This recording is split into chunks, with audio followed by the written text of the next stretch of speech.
महल में लाया गया। भोजन प्रसाद आदि सब कुछ कराने के बाद विधिराज जनक जी ने चला हमको तानी छत तिलक कर दिया होगा। हे प्रभु बहुत पानी है। अट के ये दे दो, अट के रोली दे दो, हे ऋषि श्रेष्ठ, अट के रोली दे दो लाकर कौन यज्ञ कब कब और किस तरीके से करना चाहिए ताकि यज्ञ के लाभ हमको अनेक रूप में मिलते चले जाए। तो विधिराज जनक जी पर बहुत प्रसन्न हुए याज्ञवल्क्य ऋषि, और उन्होंने कहा तुम ये पूछते हो कि कब कब करना चाहिए, यज्ञ तो नित्य प्रति करना चाहिए। तो भगवान कैसे करना चाहिए आप बताएं। तो उन्होंने कहा विधि विधान से कोई वेदोक्त ब्राह्मण हो, वेद पाठी ब्राह्मण, उनके द्वारा मंत्रों के उच्चारण सहित विधि विधान से सभी सामग्रियों से युक्त होकर के यज्ञ करना चाहिए। प्रत्येक मनुष्य को नित्य प्रति यज्ञ करना चाहिए। बोले महाराज आप कह रहे हैं नित्य प्रति प्रत्येक मनुष्य को यज्ञ करना चाहिए, और ऊपर से आप ये कह रहे हैं कि कोई वेद पाठी ब्राह्मण हो, सभी प्रकार की सामग्री हो, तो ये तो जन सुलभ नहीं ना, सबको तो ऐसा अवसर मिलता नहीं। तो क्या फिर इन वेद प्राप्त पाठी ब्राह्मण न मिले तो क्या यज्ञ नहीं कर सकते? तब फिर उन्होंने शंका का समाधान करते हुए कहा था अगर वेद पाठी ब्राह्मण कहीं न मिले तो आप जो ब्राह्मण मिल जाए उसी के द्वारा आप यज्ञ कर सकते हैं। फिर प्रश्न किया ब्राह्मण बिल्कुल न मिले तब? तो बोले आपको जो स्वयं को जितने मंत्र आते हैं उन मंत्रों के साथ ही यज्ञ करें। अच्छा साहब मंत्र नहीं आते तब कोई बात नहीं, भावना पूर्वक यज्ञ कर लीजिए। ऐसे ही पदार्थों की बात भी कही, पदार्थ न हो तो यह हवन सामग्री न मिले, घी न मिले, कई प्रकार के और पदार्थ पूजा के लगते वो सब न मिले तब? तो याज्ञवल्क्य ऋषि ने कहा जल तो है आपके घर में, जल लीजिए, जल की आहुति जल में ही दे दीजिए। इसलिए आपने देखा होगा नदियों में जब व्यक्ति स्नान करता है तो स्नान करने के बाद अंजलि में जल भरता है और नदी के अंदर जल में ही जल छोड़ता जाता है। मतलब क्या है, जल की आहुति जल में ही दी जा रही है। जल की आहुति जल में दे रहे हैं तो भी यज्ञ हो रहा है। फिर जनक जी ने प्रश्न किया कहीं पर जल भी ना मिले तब?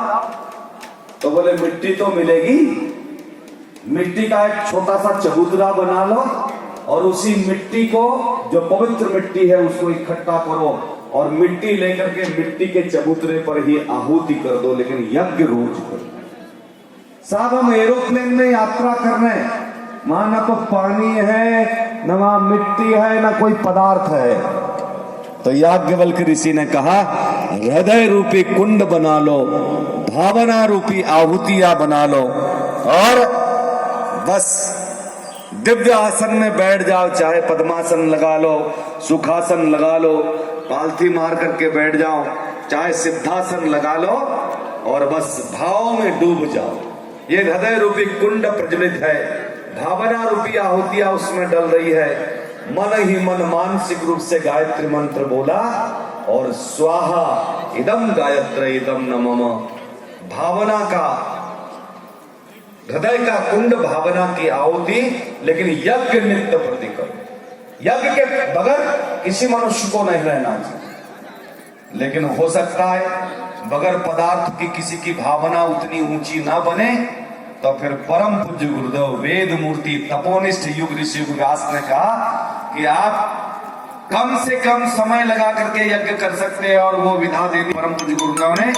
बलिवैश्व यज्ञ आपको 3.5 साल पर जाएंगे तो बलिवैश्व यज्ञ की 3 रुपए की 4 रुपए की 3 रुपए का एक स्टिकर मिल जाएगा, 7-8 रुपए की सामग्री आपको ये मिल गई, और एक 70-80 रुपए का तांबे का एक पात्र मिलता है, उसको लेकर के जाइए, गैस चूल्हे पर सिगड़ी जला करके उसको पात्र को रख दीजिए।